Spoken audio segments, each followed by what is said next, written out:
ఈరోజు ఈ mega teacher మన మెగా పేరెంట్ టీచర్ మీటింగ్ చూస్తే నాకు చిన్నప్పుడు నా స్కూల్ గుర్తొస్తుంది.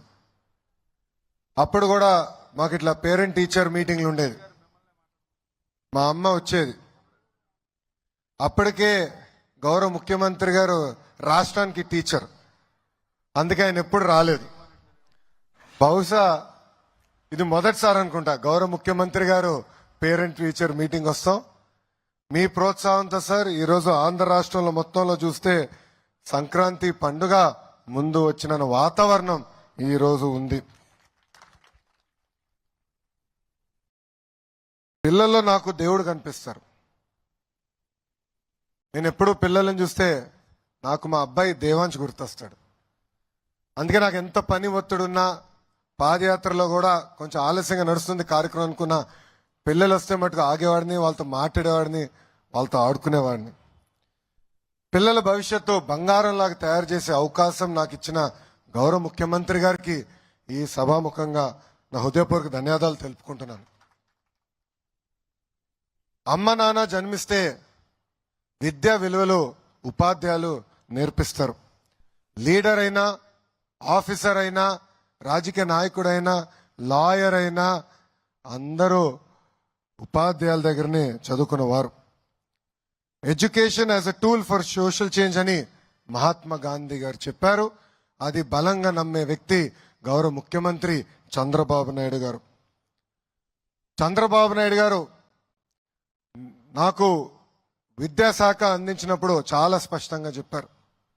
ఆంధ్ర రాష్ట్రమే భారతదేశానికి ఒక ఆదర్శంగా, అంటే ఒక మోడల్గా నిలబడాలని ఆదేశాలు జారీ చేశారు.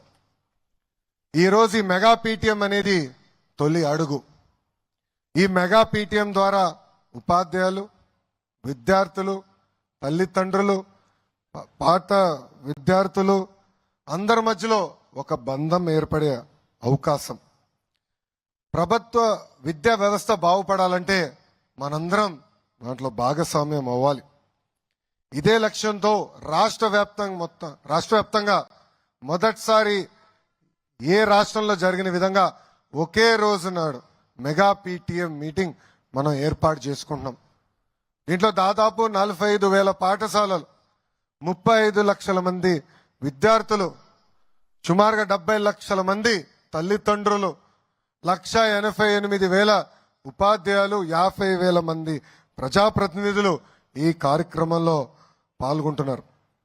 ఈ సమావేశంలో పిల్లలు ఎలా చదువుతున్నారు, పిల్లలు ఎక్కడ వెనుకబడి ఉన్నారు, వాళ్ళని ఎలా ప్రోత్సహించాలి, వాళ్ళని ఎలా ముందలు తీసుకెళ్ళడానికి ఈరోజు ఉపాధ్యాయులు తల్లిదండ్రులతో మాడతాం స్వయంగా నేను చూసా. మీరు ఇక్కడ కానీ ఒక్కసారి చూస్తే స్కూల్కి కూడా ఒక రిపోర్ట్ కార్డు తయారు చేశాం.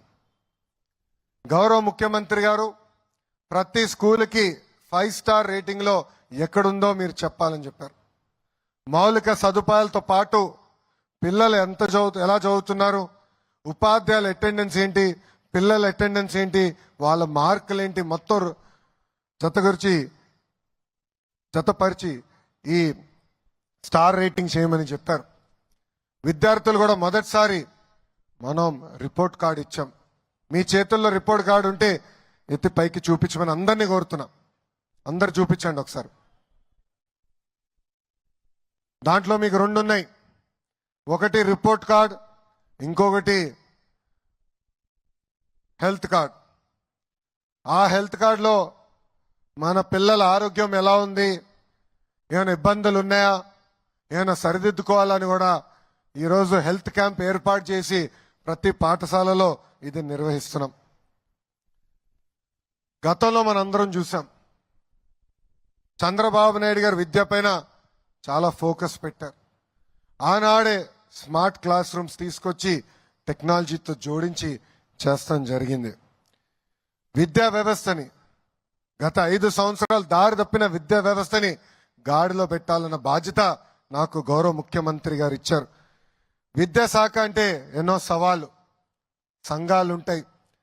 ఒక నిర్ణయం తీసుకోవాలంటే పిల్లల భవిష్యత్తు దానిపైన ఆధారపడి ఉంటుంది. నేను విద్యాశాఖ మంత్రి అవుతున్నానంటే 99% మంది నాకు మెసేజ్ పెట్టి ఆ శాఖను ఎందుకు తీసుకుంటున్నావు అని అడిగారు. ఆ రోజే నేను అనుకున్నా, అబ్బా ఇది అద్భుతమైన శాఖ, ఇక్కడ నా అవసరం ఉంది, ఒక ఛాలెంజ్ గా తీసుకుని వ్యవస్థని సెట్ చేస్తానని మనసులో అనుకున్నాను. గతంలో చూసాం, ప్రతి కార్యక్రమంలో పార్టీ రంగులు ఉండేది, ప్రజాప్రతినిధులు రాజకీయ నాయకులు ఫోటోలు ఉండేది. గౌరవ ముఖ్యమంత్రి గారు చెప్పి అన్నిట్లో ఫోటోలు తీసేశాం. ఈ రోజు మీరు చూస్తే మీకు ఇచ్చే రిపోర్ట్ కార్డులో ఎవ్వరి ఫోటోలు లేవు. రాబోయే సంవత్సరం ఇచ్చే పుస్తకాల్లో రాజకీయ నాయకుల ఫోటోలు ఉండవు, పార్టీ రంగులు ఉండవు. అంతేకాదు, పాఠశాలలో ఏమైనా సంక్షేమ కార్యక్రమాలు చేయాలంటే పెద్దల పేరు పెడతాం జరిగింది. దాంట్లో భాగంగా డాక్టర్ సర్వేపల్లి రాధాకృష్ణ గారి పేరుతో స్టూడెంట్ కిట్లు ఇస్తున్నాం. ఇంకో పక్కన డొక్క సీతమ్మ గారి పేరుతో మధ్యాహ్న భోజనం కూడా మన ప్రభుత్వం ఈరోజు అందిస్తుంది. ఇంకా మన ప్రభుత్వం కూడా ఒక నిర్ణయం తీసుకుంది, ఉపాధ్యాయులు చదువులు చెప్పాలి, అది వాళ్ళకున్న ఏకైక బాధ్యత. అంతేగాని మరుగుదొడ్లు ఫోటోలు తీస్తాం, భోజనాల దగ్గర ఫోటో తీస్తాం, ఇవన్నీ ఆపేసేయమని నేను ఇప్పటికీ అధికారులు కూడా ఆదేశాలు జారీ చేస్తాం జరిగింది. అంతేకాదు, మన ప్రభుత్వం ఏర్పడిన వెంటనే 16,300 ఉపాధ్యాయుల పోస్టులు భర్తీ చేసడానికి మెగా డిఎస్సి కూడా ప్రకటించాం. వచ్చే 6 నెలల్లో ఆ ప్రక్రియ కూడా పూర్తి చేస్తాము. ఉపాధ్యాయుల పిల్లలకు అందించే బాధ్యత కూడా మన ప్రభుత్వం తీసుకుంటుందని ఈ సభాముఖంగా హామీ ఇస్తున్నా.